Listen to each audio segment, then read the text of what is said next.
This is the Your Career Story podcast, and you're listening to episode 78, The Foolproof Way to Answer What Are Your Strengths and Weaknesses? Welcome to Your Career Story podcast, a show that's designed for rockstar professionals looking for that extra booster shot of confidence in their careers. Whether you're trying to get clarity on a job transition, want some work-life balance inspiration, or need a strategy to snag that promotion or raise, this podcast is for you. I'm your host, Jena, ex-Wall Streeter turned startup junkie who now coaches hundreds of clients, empowering them to take back control of the job search and land their dream job. So sit back, grab a glass of wine, and prepare yourself for your weekly boost of career confidence.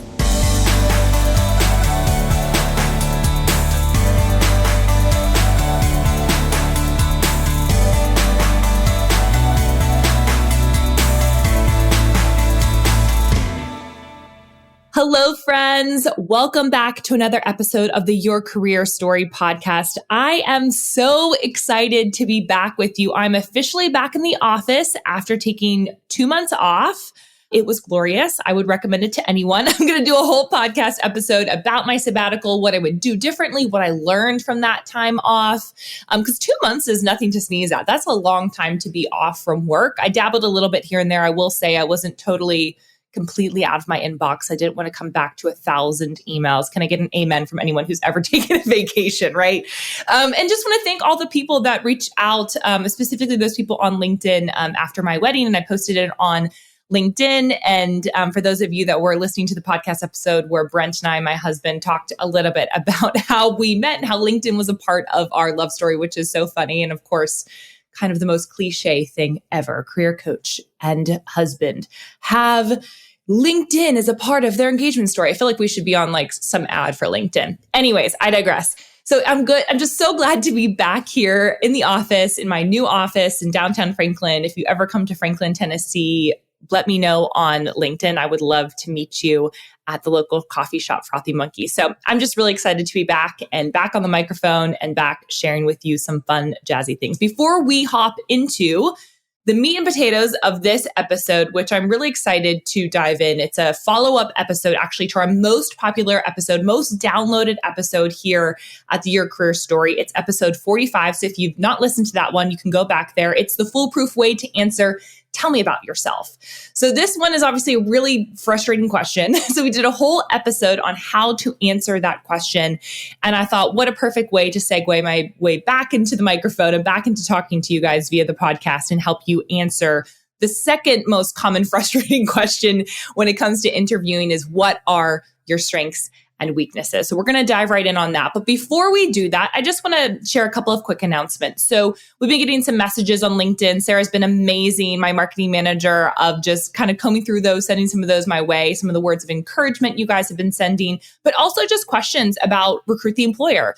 So for those of you that don't know, Recruit the Employer is our 5-step signature system. It's to help mid to senior level career women really figure out what they want to do and help them get to that next career change. So it's getting you from feeling super stuck and frustrated in your job search, which, can I get an amen? That's the job search process can feel really overwhelming, confidence deflating.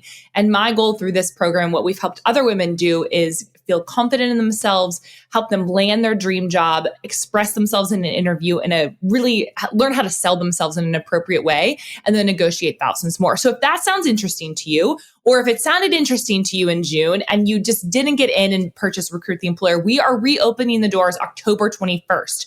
So mark your calendars. October 21st is the official launch date. If you're on my mailing list, though, we have we're actually opening it up a week early with a special huge discount. So if you're not on my mailing list and this sounds like a really interesting course for you, if you've been feeling frustrated in your job search process and you're not getting much traction and you don't know what you're doing wrong, I would make sure that you're on my email list. You can just go to jenaviviano.com/resources and download any of the resources that are on that page. That will get you on my mailing list and will alert you October 14th, which is 7 days prior to October 21st. Look at that math there.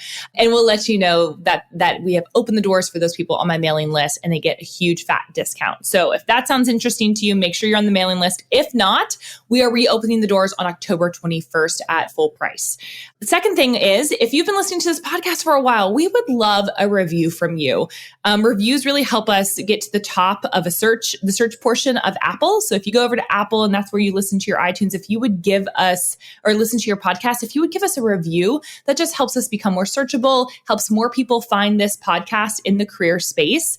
There's just not a lot of us right now. So we'd love your review. And also we'd love for you to share it and share with us what you're listening to. So if you're listening to this episode, direct message me on LinkedIn and share with me the number one takeaway that you got from this episode. So those are the quick announcements. Recruit the Employer opens October 21st. If you want to get early access to it, if you want to get an early bird discount, make sure that you're on my mailing list. And the second thing is, if you've been listening to this podcast for a while and you've been enjoying yourself, we would be so grateful for your review. All right. Let's dive into this lovely, lovely question that trips people up. So let me give you kind of a lay of the land of what we're going to be talking about today. Number one, we're going to talk about why people struggle with this question. I've worked with a lot of people and I've seen kind of the ins and outs of whether you're in finance or you're in fashion or you are early in your career or later in your career, a lot of there's so much similarities in why people struggle with certain things. And it's not that different from industry or job profession or time in a profession. So I'm going to share with you why I find that people struggle with this question and how you can avoid those pitfalls. Then we're going to talk about why companies and hiring managers actually ask this question. So I think a lot of people get really tripped up with not knowing why companies ask certain questions. Maybe they don't know why they ask, tell me about yourself. The same thing goes true for this question. So we're going to walk through why companies ask this question. Then I'm going to give you some examples of some strengths and examples of some weaknesses, because I think that's super helpful just to bring any clarity that you need to this. A lot of people are just like, I just need a list just to look at and maybe I can pick one out for myself. We're going to give you that list. The next thing that we're going to do after that is give you a script for how to answer this question. So if you're like, Jena, I just don't know. Okay, I got all the pieces. I understand why I don't like this question. I understand why hiring managers ask this question. You've given me some examples. How do I actually phrase this in a sentence? We're going to help you do that. And if you stay to the end, we have a discount code actually for our interview prep guide over in the shop. So why do people struggle with this question? Here's the number one reason that I think people struggle with this question. It's kind of the same reason or the same kind of methodology around why people think companies ask this question. They are not out to get you. So I know that this may be hard to believe, but an employer is not out to get you. They want to find a really great candidate. They want to find someone that's going to be a good fit for their team. They want you to succeed because they don't want to keep on looking, because recruiting is an exhausting process, not just for recruiters, but for hiring managers and for the teams that you would potentially be a part of. It's exhausting for you as well, which you know. So they're not out to get you. I want to just be very clear that when you go into an interview, and if the person seems like they're out to get you, you probably don't want to work for them. I was just talking to somebody recently. It was actually my sister, and she was telling a story about another friend who went in for an interview, and the guy was just kind of berating her friend about like just second guessing everything and kind of wanted him to fail. And I'm like, you don't even want to work for that person. That sounds like a terrible person to work for. So if they are berating you, and if you really truly feel like they're trying to trip you up in a way that's not helpful or in a way that's challenging, but not really empowering, you probably don't want to work for that person anyways, if that doesn't sound interesting to you. So I want you just to kind of frame this up. A lot of people struggle with this question because they feel like the interviewer is out to get them. That is just 95% of the time not true. So that's number one reason. Then the second reason is that people are not actually clear on what their strengths and their weaknesses are. So we have to first kind of put the foundation down that, okay, we have to understand that an employer is not out to get us. Okay, now once we understand that, we have to know what we actually have to offer in answering this question. We have to actually know what our strengths are, what our weaknesses are.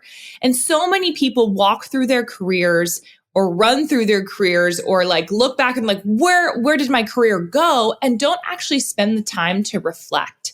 I think we have so much of a forward-thinking mentality, which is really great. I'm a forward-thinking person. But in order to appropriately move forward, you also have to reflect back. So reflecting back on a regular basis will make this question a lot easier for you to answer once you get an interview, right? Because if you're constantly thinking about what your strengths and your weaknesses are, not in an offensive way, but just like kind of like in meditation. I don't know if you guys meditate, but when they talk about a meditation is like, if you have a thought, watch it pass by, don't judge it. And I think the same thing holds true for your strengths and weaknesses. You have to just think about, okay, what are my strengths? What are my weaknesses? Don't judge them. Just observe what they are. And a lot of people don't want to do that because it feels really scary. It feels really vulnerable, which it kind of is. And then we're just not clear. And so when we get to this question in an interview, we actually don't know what to say because we don't know what our strengths are and what our weaknesses are. It's okay for you to have both. A lot of people get really offended about having a weakness. Newsflash, you're human. This side of eternity, you're going to have a weakness. It's just the way it goes, right? We can't all be good at everything, and an employer is not expecting you to be.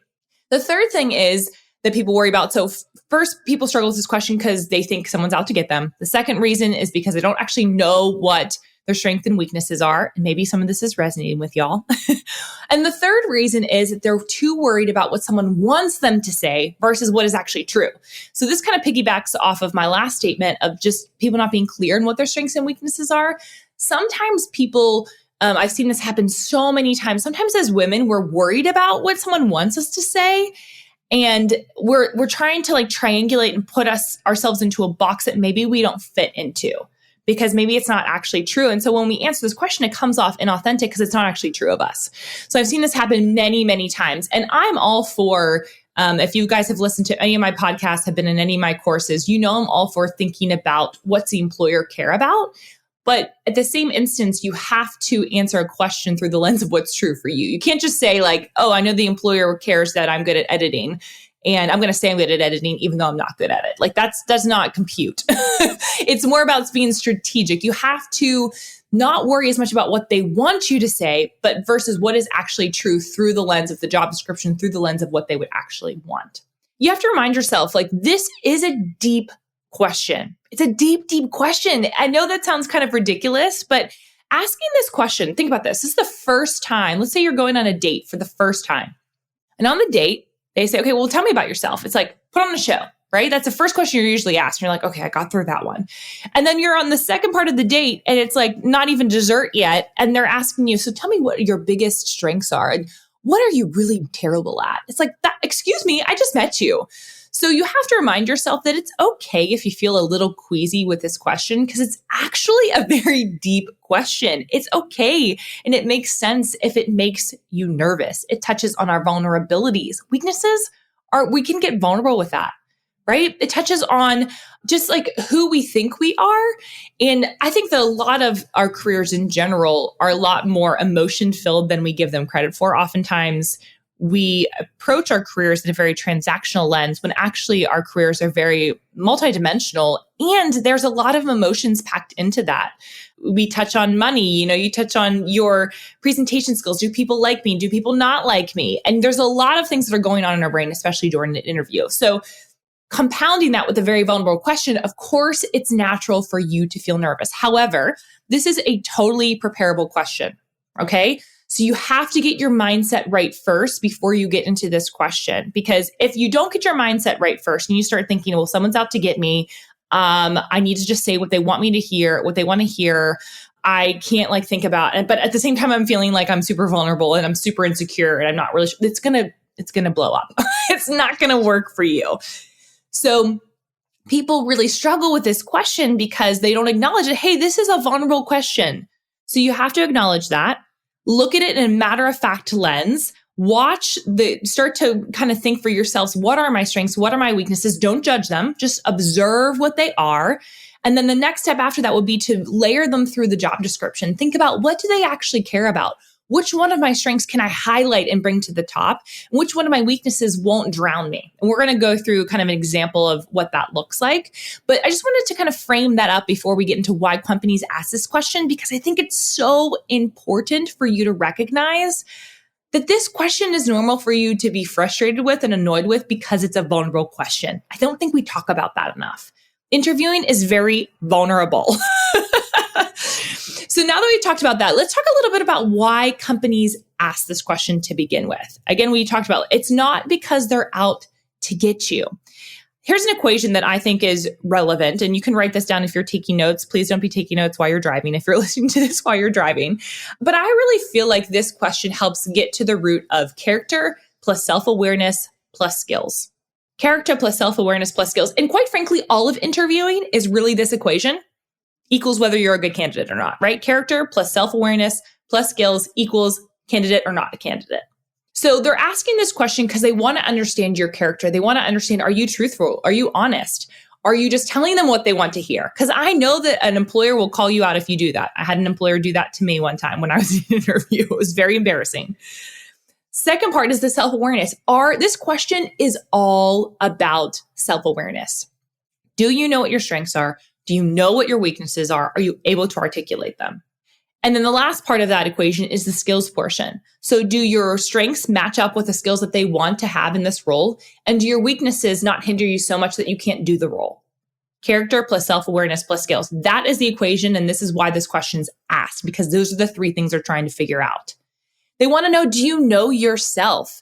And we talked about it. A lot of people don't know themselves. So you will have an advantage if you know and are very confident with stating what your strength and what your weakness is. Again, this is a preparable question. This isn't one that maybe they'll ask, maybe they won't ask. They'll ask a variation of this question, even if it's not, what are your strengths and weaknesses? They're going to ask this question of like, tell me about a time when you exemplified some strengths. It's the same question. It's the same idea, just asked in a different way.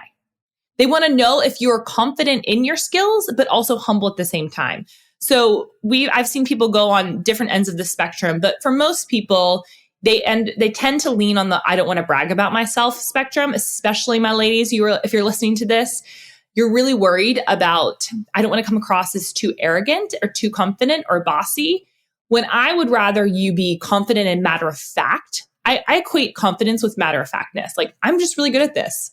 I know that I'm really good at this. I really know that I'm really bad at this. And if you say it in that kind of context, it doesn't feel as abrasive to an employer, as abrasive to somebody else. It wouldn't feel abrasive if I said it to my husband or I said it to my friend. Now, if I'm saying, I'm the best at this, I'm the absolute best at this, which we know there's a lot of people that could be better than us at certain things, right?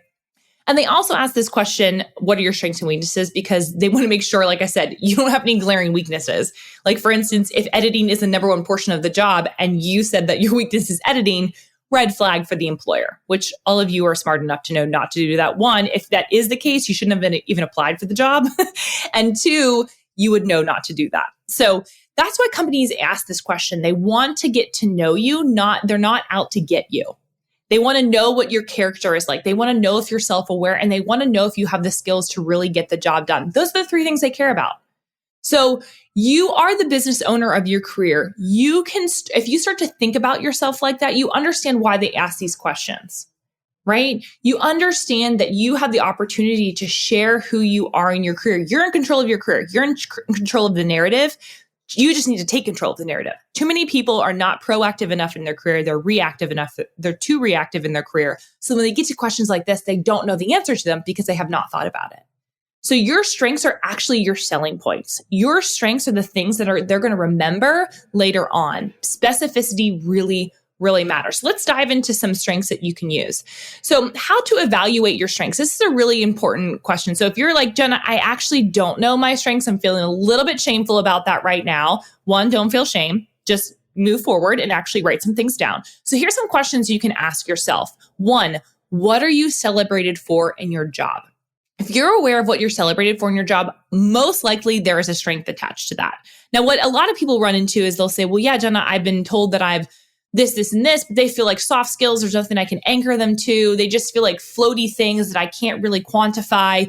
Those are still strengths. You can frame them up. And we talk about this in Recruit the Employer of like how to frame them up so that they sound more impressive or as impressive as they actually are. I know that for a lot, especially if you're really good at like managing people, or if you're really good at doing a lot more of those softer skills that actually make up the culture of the organization and make the organization fruitful over the long term, they are hard to quantify. I get that. They are hard to anchor down, but that's where stories really come into play. And that's where you can share a story about a time when and the results that it was able to produce, right?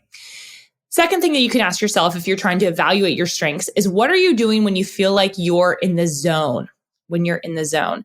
So I know for myself, when I am writing, I'm in the zone. I'm like headphones in the zone. I could be doing it for hours. I also sometimes get that way when I'm updating my website. Like, those are some things that I love to do. I feel like I'm in the zone when I'm doing it. And I look up and I'm like, oh my gosh, 4 hours have passed. What are you doing when you feel like you're in the zone in your career? So what are you celebrated for? And what do you feel like you're in the zone with? Most likely, if you answer those two questions, they should come out with relatively similar answers to what your strengths are. Switching jobs can be a very confusing process. Is now the right time? Is it too soon? How do you make sure you do it without burning bridges? What if there's a downturn in the economy? Is it still smart to explore new opportunities? While everybody's story is a bit different, there are some key red alarms that will help guide you as you discern if a career move makes sense for you. Sometimes you don't need to overthink a decision, but just decide to move forward. I've created a handy-dandy guide to help you discern if now is the right time to start looking elsewhere. Head on over to www.jenaviviano.com/change to snag my guide, 6 ways to know it's the right time to change jobs. In this guide, I'll walk you through how to understand your motivations for moving jobs, tips on how to start exploring a new move, examples of when not to move, and journal prompts to help you see where you're actually stuck. Again, head on over to www.jenaviviano.com/change to get your guide today and see if a job change is on the horizon for you. When you're done with the guide, reach out to me on LinkedIn. I can't wait to hear what you figured out. All right, back to the episode. I would also recommend, if you're still feeling stuck, to write down 3 soft or hard skills that you can attach results or accomplishments to. So if you're like, okay, Jena, I'm kind of getting this. Okay, I want you to write down physically on a piece of paper. Do not miss this step, because if you don't do it now, you're not going to do it later. I mean, that's just the truth of the matter. So I want you to write down 3 soft or hard skills that you can attach to results or accomplishments. So what I tell most people, and this is why we're actually creating a career journal, because I just feel like so many people don't evaluate or think through what they've done in their career. And they get to the end of the year and they're like, I know I worked a lot of hours. What did I do? If you're raising your hand right now in your car or on your subway ride, hopefully, or walking to work or wherever you are listening to this, and you're raising your hand right now because you're like, yes, that's me. I worked a ton, but I don't know what I did. You need to start documenting that on a regular basis, on a weekly basis. And once you're able to do that, you're going to be able to look over the course of your entire career and say, oh gosh, wow, I did all these things this year. And here's the accomplishments that were attached to it. And here's the skills that I utilized.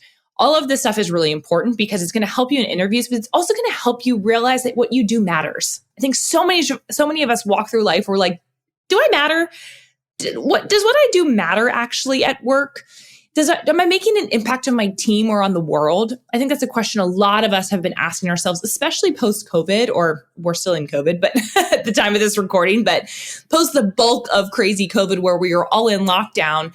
I mean, it was a time when I think a lot of people were really reflecting on like, what I'm doing matters? Does it matter what I do?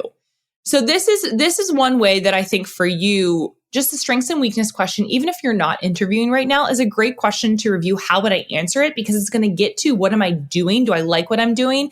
Am I doing the right things? All right. So this is just a recommendation too. If you are actually in an interview process and you have a job description and you start writing down, like, these are all my strengths, I would look at the ones that match up with the job description, right? Obviously, that's going to make sense. In an interview, you want to look at the job description, you want to evaluate it, see what is pulled out of that. Again, if you struggle with that and you need help with that, Recruit the Employer, we talk about how to read a job description effectively and not breeze through it and go down just to the requirements, because that's what most people do. That the job description is going to be a treasure trove of information for you. So I don't want you to ever think about just the job description and you have to pull something out from there. I want you to look at your strengths first and then pull something out. So they both work together. And finally, I don't want you to ever be embarrassed by your strengths. Okay, this is a word to a woman right now that's listening. You have strengths. You were gifted them. You did nothing except for steward them to garner them. So I think about certain gifts that I have that maybe my sister doesn't have, or my sister has certain gifts that I don't have.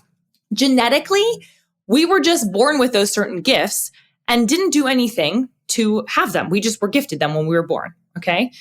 I learned how to steward them. She learned how to steward them. And that's the part that you worked at. But at the ultimate, you can't be embarrassed by your strengths. I think so many women are embarrassed to say that they're good at something when the reality is you did nothing except for steward it to garner it.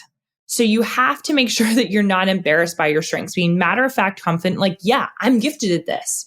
We need more women that are matter-of-factly stating this is what I'm good at. Not in a bossy way, not in an overcompensating way, not in a way that's going to try to be like, yeah, look at me, I'm a woman and I am doing all the things and you should look at me now. Like that. We're not talking about that. We're talking about how do we humbly come to the table and say, hey, this is what I'm good at.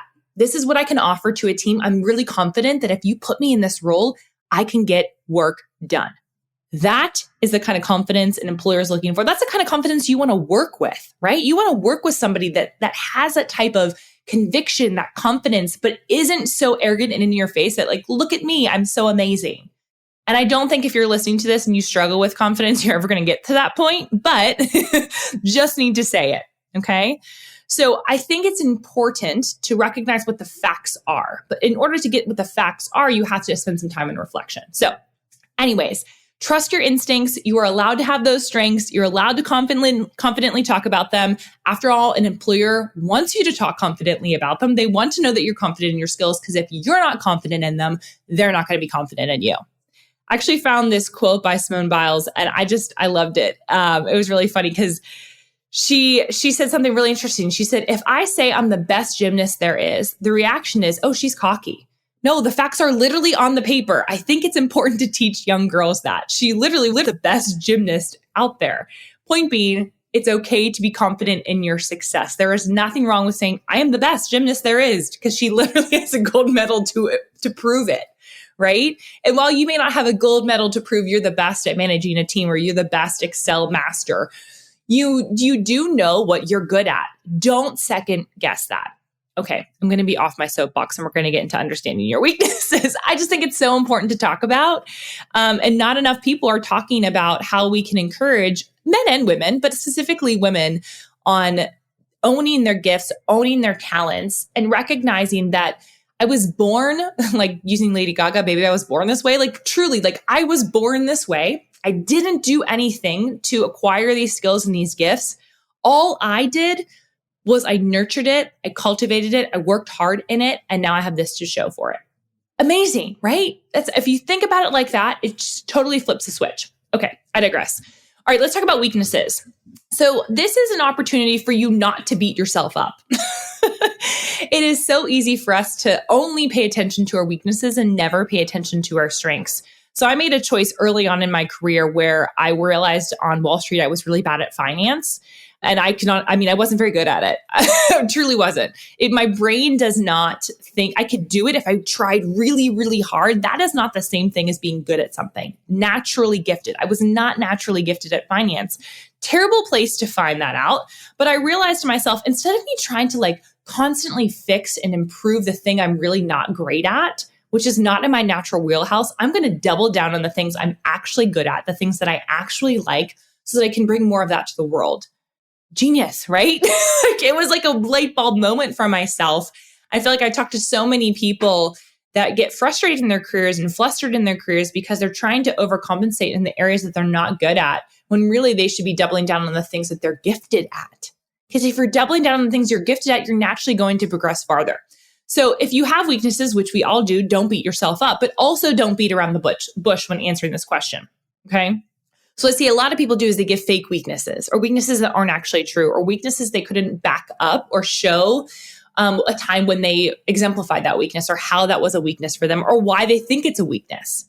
So what I usually recommend is that these weaknesses, again, similar to how you looked at what are my strengths and wrote them down, I want you to write down what are my weaknesses.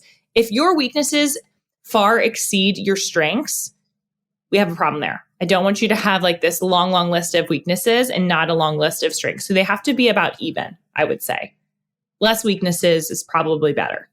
So if you see these weaknesses, they should be the things that if you're applying for a job and you're looking at a job description, they're what I call spotlight adjacent. My husband actually came up with this term. He said, I like to be spotlight adjacent. Like I don't like to be the center of attention, but I'm totally fine being like the backup guy in the background of the band. Like he's a drummer and he's like, I don't need to be the lead singer. I'm totally cool being in the back being the drummer. So I'm like spotlight adjacent. So I think the same thing is true for our weaknesses, right? I love that phrase. It's so funny. And it shows just his humility. I just love him. But he said, but I do love that we can use this actually for weaknesses. So with weaknesses, when you're looking at the weaknesses that you potentially have, you don't want to be the ones that are in the spotlight, that are going to be like, the employer's going to be like, ooh, we need that one, right? And their job description, if written well, should give you ideas of what the actual things are they need for this role. So you obviously don't want to have the opposite. You want to have the thing that's spotlight adjacent. So let's say that the job really requires you to be good at managing teams, requires you to be excellent at project management, and requires you to be, technically sound. Okay. Let's say you're applying for a senior product management position. You have some people underneath you. Okay. You do not want to say that you are really bad at coordinating and cross collaboration. You don't want to say that you don't have really any product knowledge. Those are spotlight things, right? What you would want to say, spotlight adjacent, is like, presentation skills are not really my forte right now, but this is how I'm working to improve that. That is a true statement, and recognizing that you need to improve that and showing how you're looking to improve that. It's okay to talk about the elephant in the room. It's okay to confidently talk about your weaknesses too. It is okay to talk about your strengths in a very positive way, the same way that you talk about your weaknesses. You can talk about those in a positive way as well. So you don't need to be like beating yourself up, but you also don't want to beat around the bush and make something up. Here is what my least favorite example is. Please don't use this one. Perfectionism. I hate this weakness because it's not a real weakness. I don't believe. It can be, but the way that it's phrased is for positive leaning. I'm not a fan of, some coaches will recommend, hey, use some weaknesses that can have a positive spin. I don't think employers really want to see that, because if they're really looking for your skills, your self-awareness, and your character, they don't want to know that. They want to know what your real weakness is. And then you are doing a disservice to yourself and the employer if you do not share that. So do not use the word perfectionism. Use maybe bad at time management, or because essentially if you're saying that you're a perfectionist, you're not getting work done on time because you're tootling with it too much. It's your bad with time management. You need to work on your time management, right? Or you need to work on letting something be less than perfect. Perfectionism is not really a great answer. I want you to tease that out a little bit more. Okay. So that gives you an idea of how we need to think about weaknesses, how we need to think about strengths. Now let's give you some examples. So here is an example of a strength. So when you get asked this question, what are your strengths? Or tell me about a time when you exemplified XYZ strength. What I actually want you to do when you're asked the question, what are your strengths and weaknesses? I want you to anchor a word or a phrase to that. So if you say, what a lot of people do wrong is they'll say, okay, I have these 4 strengths, too many strengths. Give 1 or 2 strengths at a time. Because people, when they're audible listener or people that are listening, if you give them too many things and don't structure your answers enough, it's going to be really overwhelming and really confusing for them. I was in a coaching program actually, and the girl that led the program, she was kind of all over the place in how she explained things. It was very hard for me as a listener and the learner to really understand what my next steps were.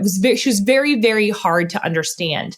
That's why when we do these podcast episodes, we really structure them out so that you can anchor yourself and understand what you're doing, right? And you can follow what we're saying, even if I do go on tangents. So, which I do, I'm aware of that. So for the strengths, I want you to anchor it to a word or a phrase, and then I want you to share a story of how you exemplified it. So some great examples could be enthusiastic, self-starter, entrepreneurial, loyal, creative, disciplined, patient, flexible, perceptive, outgoing, logical, tenacious, confident, strategic thinker, problem solver. And problem solver is kind of strategic thinker and problem solver are kind of my least favorite because they're the most cliche. But if you have a very strong example of how you've exemplified that is going to be really helpful. So I gave you mostly soft skills because those are the ones that are harder to kind of anchor yourself to or to come up with, if you will. The hard skills are a lot easier. So I would recommend if you're asked this question to give a soft skill and to give a hard skill. Right? And the way that you would phrase this in an interview is, let's say they ask you, what are your strengths and weaknesses? And you would lead and you would say, well, based off feedback and self-reflection, I believe that my biggest strength is my entrepreneurial spirit. I have a tendency to think outside the corporate mold and bring new ideas to the table that help companies move faster towards those goals.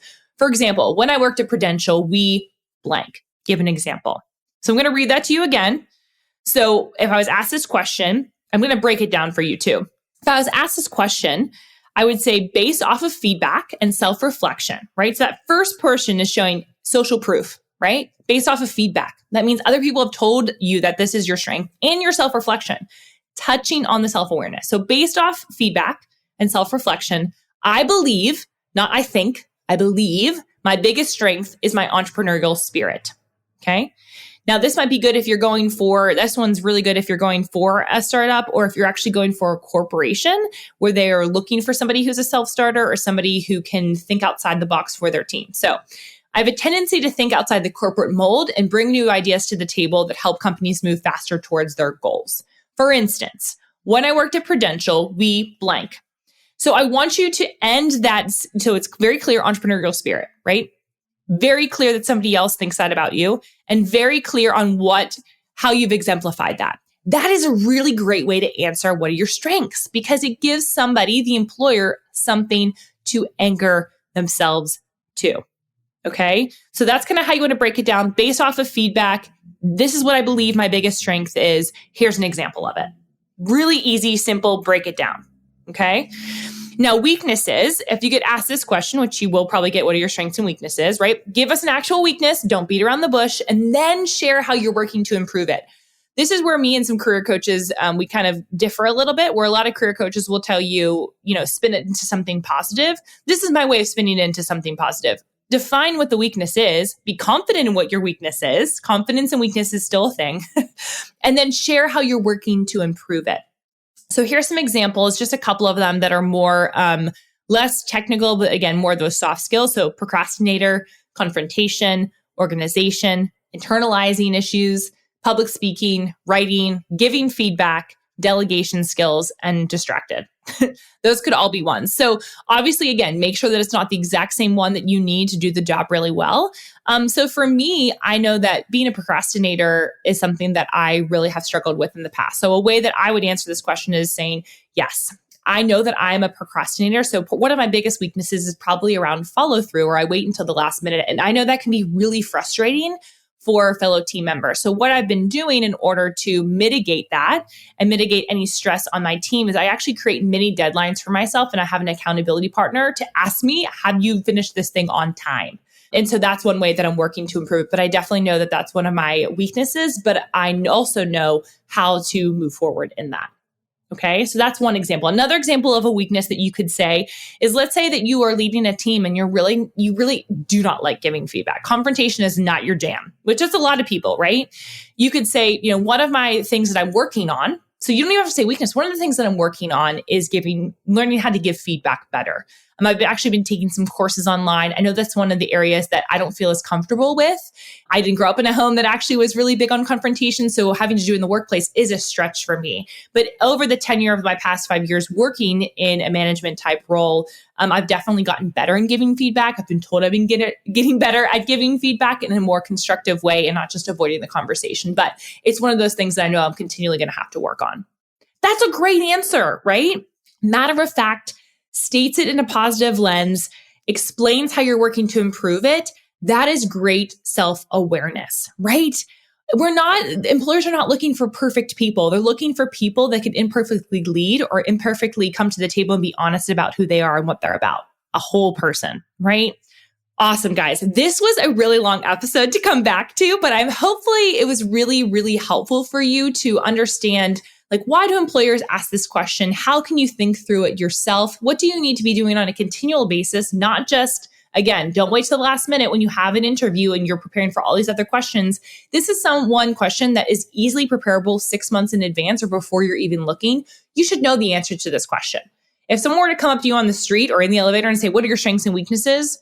Not like that would be awkward or anything, but they ask you that question, then you should be able to answer it in a very clean and concise way using this formula. So it's been really fun to be with you guys. If you want to deep dive on this, if you're like, wow, I have some interviews coming up, this is a super helpful episode. I'm going to listen to episode 45, but I don't know how to answer questions like, or what questions to ask an employer. I don't know what I should do in this type of interview. I don't know how to answer other questions that are really, really common. If you need help with that, go to jenaviviano.com/shop and use interview 10 at checkout, and that will give you 10% off of our interview prep guide. So jenaviviano.com/shop, interview 10 at discount. And you can get a discount on that interview prep guide, get you all prepared for an interview. We've had some really great feedback on that interview prep guide. All right, guys, I will see you next week on the Your Career Story podcast. Hey, y'all, thanks so much for listening to Your Career Story podcast. I would love to get to meet you. And there are a couple of ways that we can connect in between episodes. First and foremost, you know I love my LinkedIn. Second is via Instagram. And third is over on my website. I actually have a special spot just for you full of fun, free resources. So all you have to do is go to www.jenaviviano.com/resources. Super simple for a bunch of freebies that will help you boost your career. Hope to see you next week.